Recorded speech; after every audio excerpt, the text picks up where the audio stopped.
listening to Who's Tom and Dick, a weekly podcast with your hosts, Martin Weavers, fighting stage 4 lung cancer, and Patrick Mortimer, living with heart disease. Why not grab yourself a cup of coffee, sit back, and enjoy the chatter as we discuss and share information, talking about tough subjects, and offering help, support, and motivation with a positive mental attitude. Good morning, Patrick. How are you? Morning, Martin. We find ourselves in our regular outdoor spot, I know. Wetherspoons. And Should we advertise that? Well, I was just going to say other places are available. Yeah. But it's just nice and quiet up the top here, so we can talk to whoever we want to. And today we're talking about something that I'm not even going to ask you how to pronounce the name of it, because I've looked up the real name. I can pronounce it. Can you? DNA profiling. DNA, but do you know what DNA stands for? Not a clue, no. Well, I've looked it up. It's Deoxyribonucleic acid. Right, I see why you didn't ask me to say that now. So everybody knows it as DNA anyway. I've got two special guests, or we've got two special guests here, haven't we? We have, yeah. We've got, they are singers. They're multi-talented, these two people. Right. They're singers. Well, he thinks he's a sex symbol. Right. Well, it's sex simple. Sex simple, yeah. But we've got Wes and Jan here, who are also AKA known as Cardy and Coke on the country and western scene. So welcome to you both. Good morning, guys. Good morning. to you. Good morning. Welcome to Who's Tom and Dick. Yeah, and we're going to talk about this DNA journey, which I found really, really fascinating when you told me all about it. And so, Jan, I do believe that you started it all off, didn't you? I did, yes. So yeah. tell us the whole story. Well, Wes has been trying to trace his dad for many years, and we'll go into that. I'm sure Wes will go into that later. And he's not had any success. His father was an American serviceman, as many people in this area were. During the Second World War, there were a lot of little babies left behind. It was certainly a common thing. Anyway, Wes's dad was an American GI, and he's been trying to trace him for many years without any success. Well, of course, with the recent development of DNA sort of testing for people, general, anybody can have a DNA test now. Yeah. I thought it'd be a good present for Wes to get him for his birthday, just to see what it threw up. This year. Yeah. Well, it was last July. If he closes his ears, can I ask you, is it dear? No, because I had it on sale. There was an offer going, so I think the normal price would be around about £70 or something like that. I think there was an offer, so I think it was like £50. Right, and what do you have to provide? Well, I joined Ancestry.com. There are other DNA and heritage sort of discovery sites, but that was the most well-known one, and I was always looking at it. Yeah, you're on that one. Yeah, I found someone who sailed the Golden Hind as one of my relations. Wow. Anyway, so that was the one that I signed up to Ancestry.com, and I got a DNA kit. And what did the kit consist of? Well, it was just a little tube that you had to spit into, really. It just boiled down to sort of just getting enough saliva to fill up the tube up to a certain point. Oh, right. I'd heard that they sometimes ask for a human hair. That'd be difficult in our case. I was going to say, we'd be knackered. Yeah, follically challenged. Yeah. Wes would be struggling as well. Mickey? But no, it was a little tube, and you just work up enough saliva to fill up the tube, and you just screw it off and stick it in the little envelope and the box and everything. It goes off, and I think it probably took about 3 weeks, 3 to 4 weeks. They inform you the different processes. They let you know that they've received the DNA, and then they were going to let you know it's going to be tested, and then it's been processed. And the next month, wasn't it? Yeah. So within a month, we had a response. It was complicated because I'd actually submitted Wes's DNA under his name, and I joined Ancestry.com under my name. So they didn't like that at all because of data protection. So I then had to join Wes up, but I managed to do that for £1, I think, for a trial for 30 days. Right, it's all on worth. Yeah. But since then we've both joined on that. So when I opened the information up, we discovered that Wes had got first cousins and first cousins once removed. First of all, did you, Wes, feel nervous waiting for it, or were you just quite calm? I didn't even think there'd be anything that would happen, really. It did happen so quickly, because Jan has said it was like 3 months, July, August, September, and it was sort of complete that quickly after how many years of trying to find my father?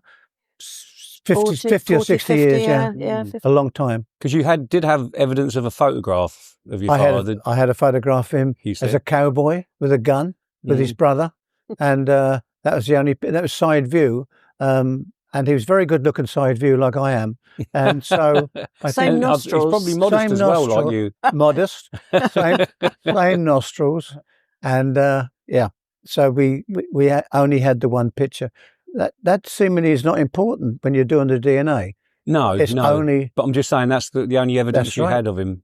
And originally. the other thing that I learned from Jan with the DNA was that I thought you put your dad's name and all that, but no, it's just Anonymous. the DNA, which Anonymous. surprised me. Yeah. I didn't believe it for a few weeks, probably, that not that it was a scam, but this can't be right, But You had got a name previously, hadn't you? Which was we wrong. had, and Jan will come on with a name, because I can tell you the first name. It's not embarrassment.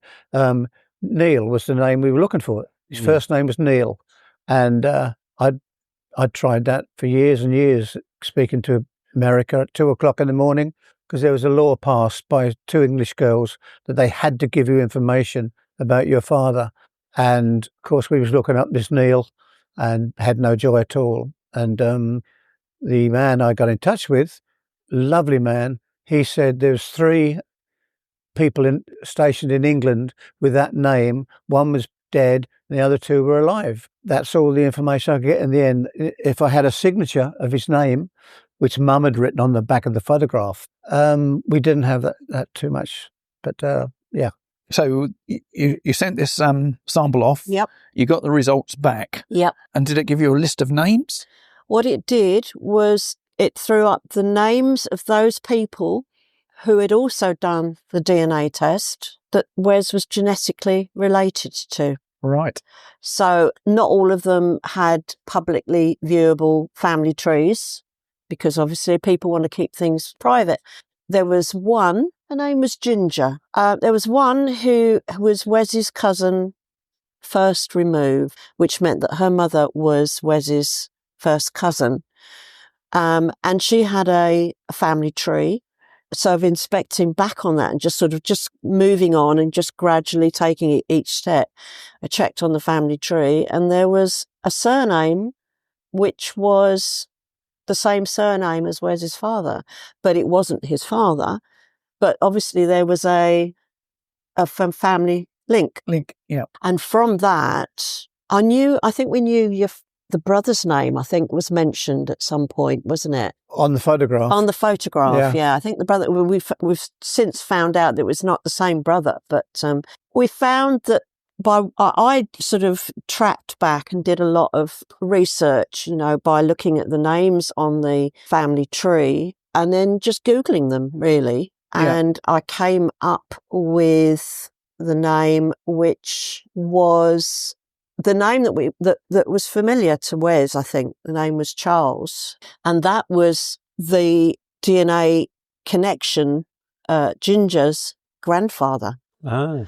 So working back from that, obviously, if that was his first cousin once removed, then Charles's offspring, in fact, it was his daughter, was Wes's first cousin, and then her daughter, Ginger, was the DNA link. So we knew that Charles was a brother. From that, we knew that Charles was a brother of Wes's father. And by just researching, Googling, I tracked down various obituaries online. There was a Charles, but that didn't really throw up huge amounts, other than saying that, he had a brother still alive, and this was Billy, and then 3 brothers who had since passed away. So we knew it was a large family. And then I sort of thought, well, Billy's still alive, I'll Google Billy. And Billy's details threw up a name which was too much of a coincidence, really. We were having a coffee in We Sudbury. were having a coffee in Sudbury, and I just brought the iPad out, and I was telling Wes how far I'd got, and I Googled Billy, and the memorial said a brother, O'Neill. And we thought, Not hang on a Neil. minute, O'Neill, that's a bit of a coincidence. He was O'Neill Tillman. That was his middle name. So he was known as OT. So his initials would not have been NY. They would have what I been was looking for. OT, which of course was why Wes couldn't find any trace of him. So looking at that, it was obvious to me, and it was a revelation that we'd found Wes's father. Yeah. It was determination on your part, though, because you know, I find it fascinating. You know, I like the sort of the murder mysteries and the clues and things and research, and I'm quite happy to follow where the clues take me. To be honest, I did so many steps that I can't even remember how I managed to find out certain information, because I just followed each step, and each step sort of A trail. it was a trail. Yeah. Right. And We know more about their family. their family than they know about their family. Yeah. But the good thing was that they've obviously done DNA tests. Yes. To get on that database. Absolutely. If they hadn't have done any, We were very lucky. They wouldn't have. I think that, you know, in America, they're a little bit more forward with things like that. They're not quite, you know, it's only just sort of kicking off over in the UK, I think, with Ancestry and people trying to track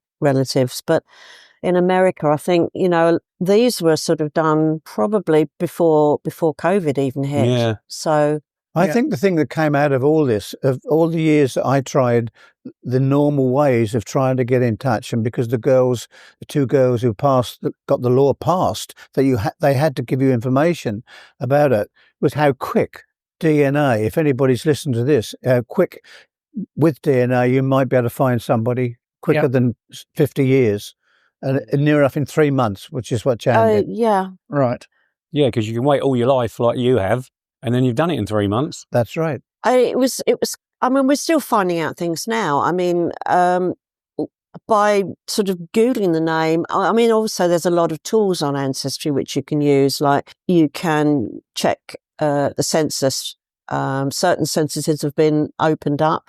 You can check birth and death details. And also other people who are within that family tree but might not be, you know, they'd only be very distantly related. They would have had a similar path, and they would have uncovered things. And if they've uncovered like a news clip of something, that's there available as well. So if you've got the name, once you've got a name, then you can research further. And I threw up Everything. Yeah, I mean, there was... Death certificate? Yeah. We found out, sadly, that Wes's father had died in 1963 in a car crash because of a newspaper clipping. And that was also on their newspaper clip. Yeah. And you can also join from that. You can have trials and join the newspapers, the records of the newspapers. So if something crops up with the name and it says, well, you know, you can't access this, but if you're a member of Ancestry, you can sign up for a seven-day trial or something. I also found out that the car crash that killed him, his son was driving the car. Really? And his son would have been my brother, half brother, which is very weird to experience, really. And he survived. He survived, but his injuries, they didn't kill. He didn't die immediately, but it was part of why he died later, you know. Yeah. And there was also a sister, which Jan got in touch with recently, and we got in touch with her through the lovely family that seemingly I have now, an extra family, and she doesn't want anything to do with it. I think because she was his daughter, obviously. Yeah. She had remarried, and the daughter was very young. She was only 9 when her father died, and we were told by Wes's cousins that she was very close to her father. We tracked down, you know, through sort of checking newspapers and obituaries and things, and various relatives that Wes's half sister, Peggy Sue, she would have been 9 when her father died. she was very close, according to the cousins who vaguely remember her as children when O'Neill was alive. She was very close to her dad. So it would have been quite traumatic for her. And something that you probably would take with you all your life. If your father that you're very close to dies at 9, that would really affect you, I think. Yeah. I mean, I went onto social media and she wasn't on there, but It was a scam. Yeah, I'd been I'd tracked down her son's names and her husband's name through various obituaries and memorials.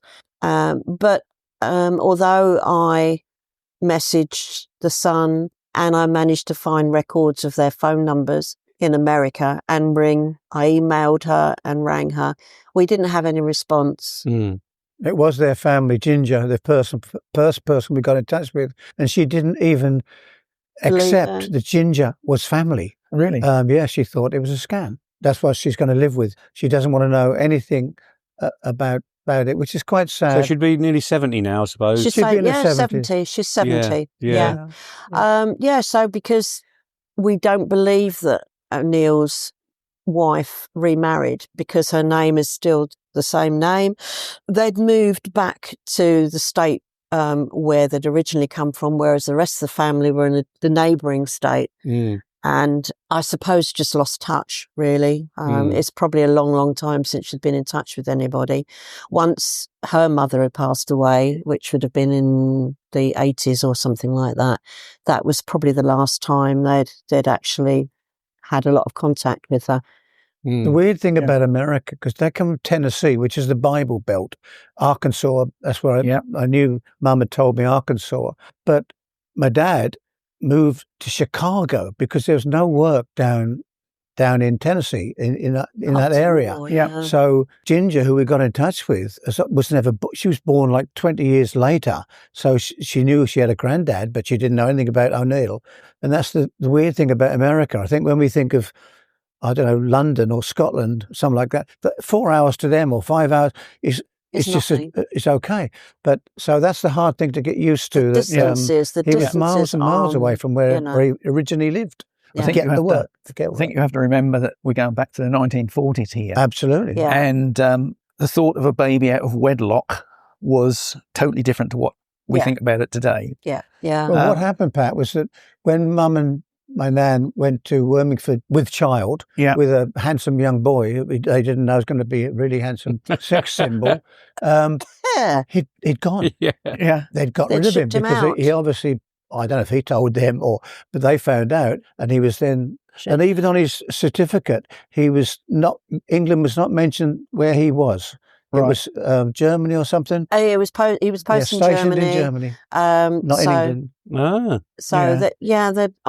I haven't been in detail to his service records or anything yet, but they didn't want to pay their compensation. That's right. No, they didn't want. We were told that by an American who came back. But your father was aware of your birth, and I saw a letter. I saw a letter from my mum. And contacted your mum and asked how you were, and to go out there. Yeah. But Mum didn't want to leave, did she? No. So how did you feel when you got this positive match? I mean, it must have been really emotional for you. Yeah, because I had a problem all my life with regard to a father syndrome type of thing because of things that happened in your family. So it all went soon as that happened. Really? Yeah, that's good. And it's very emotional, really, when something that you've been looking for so many years, suddenly you've got, and we've got a great family out there who are absolutely over the moon at finding. And we go out to America. Yeah. Our podcast, half of our listeners are out there, so hopefully the family will tune in when you tell them all about it. The brothers' family are, we've had sort of Zoom calls with them, and they have a family reunion every year, and we managed to sort of log in on that, didn't we? For you, they also agreed that I was a family member by my looks, by my music, by my voice, or whatever it is you get from another family, because they're strangers. I mean, they are total strangers. Didn't mention, did I? One of the things that threw up in my research was the fact that there is a site out there, which is Find a Grave, and that somebody goes around and they take photographs. Yeah. Somebody had obviously posted a photograph of the actual gravestone of Wes's father, and there And was his wife. and his wife.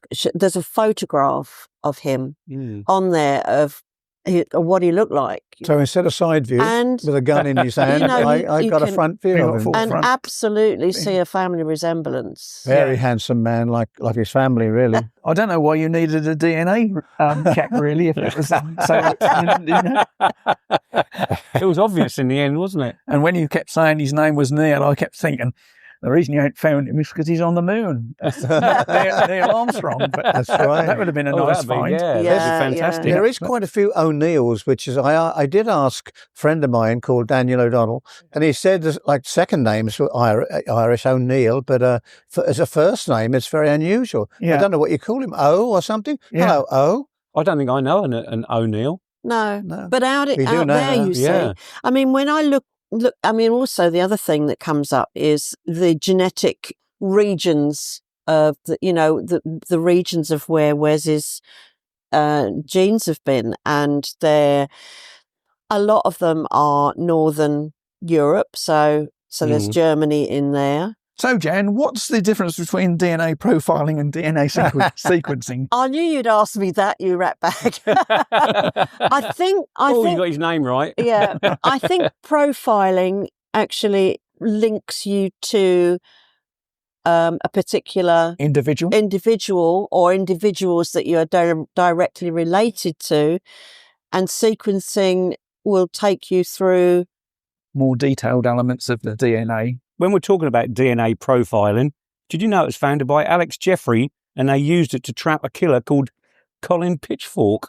Yeah, I know. Years Colin ago. Pitchfork, yeah. Yeah, or Well, I what? know about that. Yeah. I know. I watch murder programs. Yes. Colin So, Wes, we haven't really heard a lot from you. You've just been That adding makes a change. your comments in the background about your dashing good looks and everything. For you, you started out on this journey 60 years ago, did you say? 50 years ago? I think so. Yeah. Yeah, Yes. 50 I years worked ago. out the other day that And here we are 50 years later, through Yeah. the use of technology, within 3 months. You've I done know. more in 3 months than you have over the last 50 years. absolutely. I stopped phoning America because in the end it did get to me. Yeah. So when Jan said, oh, we'll try DNA profiling, and bought you this gift, did you think, what a load of old rubbish? No, because I don't talk like that. No. Right. But no, I think You did. Yeah. Were you sceptical? No, you. no, I think in life I'm open to nearly everything, I suppose. But I didn't. You I just left hesitated it. a little bit. Yeah, I left it with Jan. I mean, Yeah. it was a birthday present, Yes. and I was more concerned about the cost for her Yeah. for doing it. So, and totally shocked. July, August, September, just literally 3 months or 3.5 months, it was all sorted. Yeah. And I had a new family of strangers, but they have become family, really. The same as my family I have now, which is getting less and less and less because you lose your mum and your dads so I was chuffed. I really was. And that was an emotional thing. And it's hard. You can't explain it to somebody, Yeah. really. So you'd recommend this approach? Absolutely. When Jan and she's very good she's explained just what she did, and she's showing me all these things. It's took me three or 4 months to get the names in my brain of Ginger and Mitchell and all these people who are now my first cousins, and know about a brother that I had and a sister that I had. Yeah. The sadness of him dying was not too bad. Not that you want that, but it's nice that maybe he was younger and not a 103-year-old man. Yeah. So that was a blessing. And because I had seen a letter that he'd written to Mum when he was back in America to ask how Wesley was, and that was Nice. Yeah. Okay. So when you were a young boy, how long was it before you were told that your father was American air serviceman? I don't know of an age, and that was half my problem of a father Yeah. syndrome that I had all my life, because I had different father types of people who were not my fathers. So, and village life for me was difficult because I was brought up with my auntie and my mum in the village, and village is very small, and you get nasty remarks about, I saw your mother today, and you say, oh yeah, and they mention the name, and you think, well, no, that's not my mother. I had that problem, and in a village I lived, I think, nearly all my life up to 28, 100 yards from my real mother. Yeah, that was really weird. Because there would be remarks and things that are always said and things like that. So you don't know who you are. I don't know if it's the same with not knowing your mother. I'm sure it is, but the father thing is the same thing. You just, I'm glad that Jan has sorted that out. Yeah. So would you like to go over to America to see your family? Well, you better ask Jan. Jan, would you like to go take Wesley over? Yeah, I don't care if he doesn't want to go. I'm going over there. No, I want to go over there with Wes. I suppose you've got to take each step at a time. Yes, rather than... I mean, Wes is not good at flying distances. I mean, Makes your arms ache. Yeah, it does. I mean, I dragged him over to New York under false pretenses by sort of knocking a couple of hours off the plane journey, which he's never forgiven me for. So, of course we do, and they've been so welcoming. There's Wes's cousins. I can't believe that. It's weird. Really weird. Come and stay with me. Because I've got plenty of room, and there's so many people.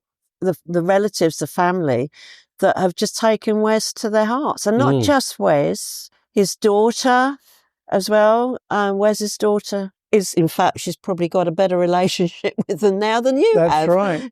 Wes has got something around his neck. Mitchell's one of my first cousins. Yeah. And he makes this cowboy hat.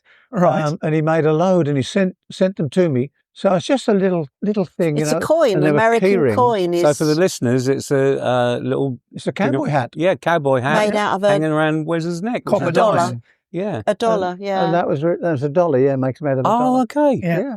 Yeah. So that was something that's very giving from somebody who's a stranger to me and well, it shows it's not all one way, that it's both ways that they want to accept you, which is really good. What about the family reunion? Would that be a good opportunity? Well, we had a picture originally, very early, when they got the family together. Of course, they're from all over the place.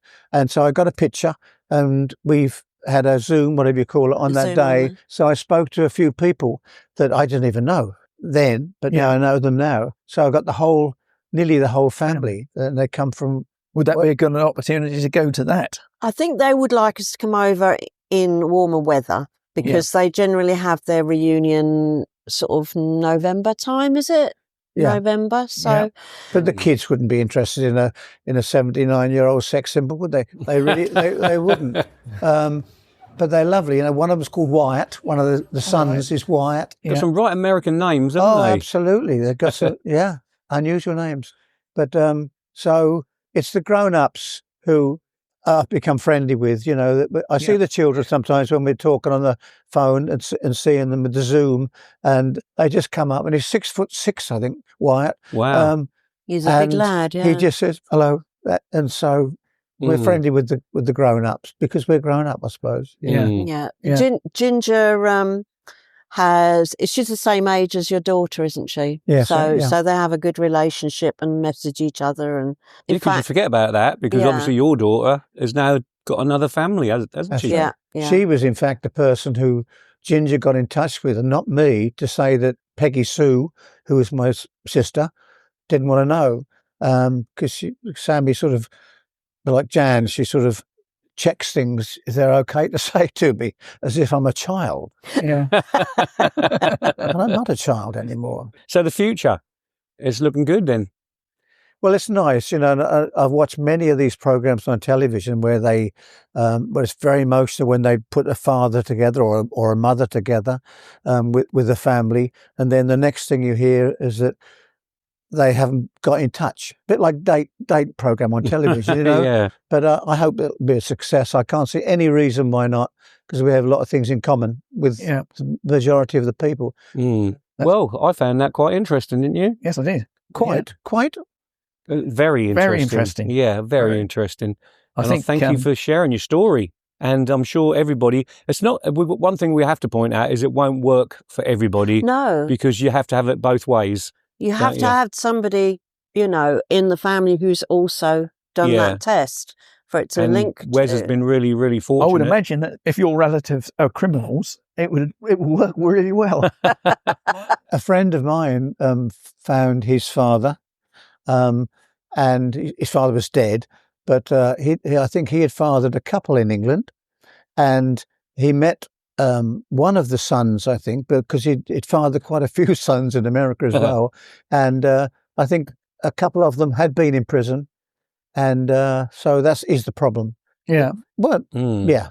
Sounds like you found a nice family, though. Yeah, I mean, there's obviously, there's the odd sort of black sheep in the family, but every family has those. You know? God, yeah. But my mum would have only went out with a nice person. Yeah. Every day I get a picture of a mug with a religious thing on it and asking how I am. And today there's a message from the Lord sort of thing, which lets you know that it's very Bible belt down that way. And that's from the family. One of Wes's cousins. One of Wes's cousins is actually a pastor. That's probably why your sister doesn't want to take any interest in it, because she's possibly she's not heavily religious. And of course, in the 40s, that would have been frowned upon. So of course they're removed from it. The cousins that we're in contact with are removed from that because it's they're related to the brothers and sisters of rather than actually directly related. Yeah.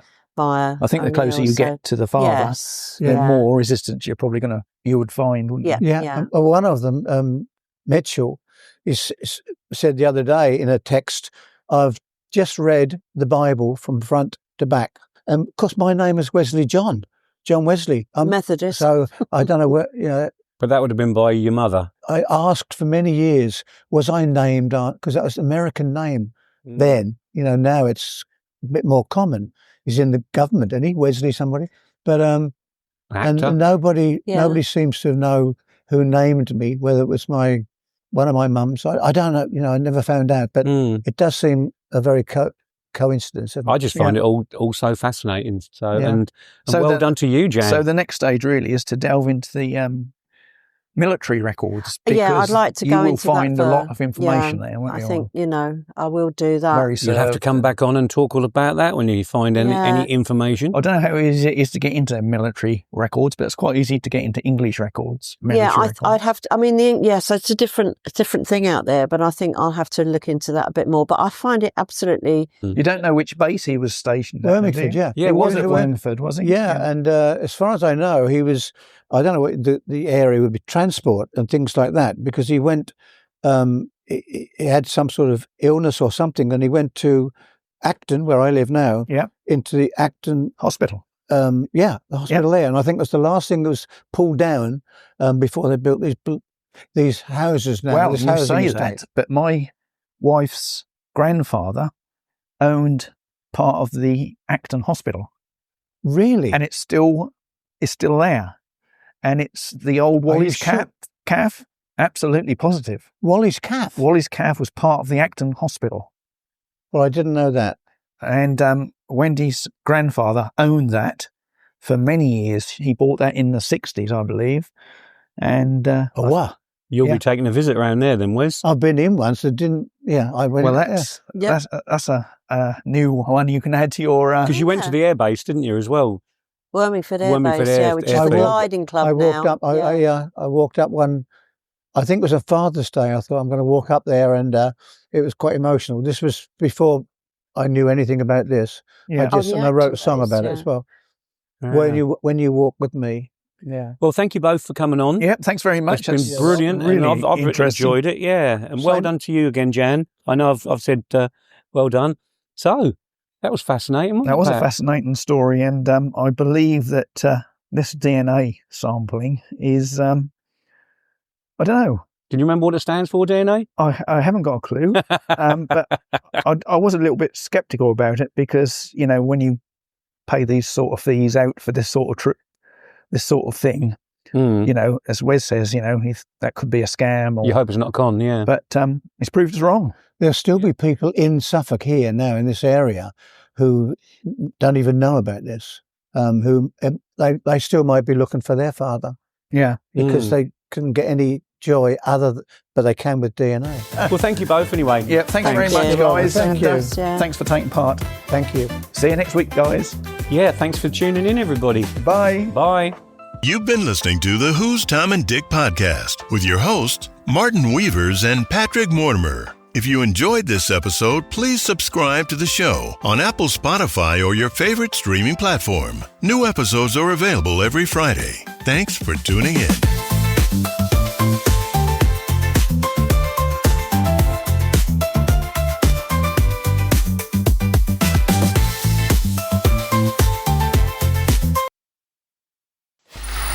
Free audio post-production by alphonic.com.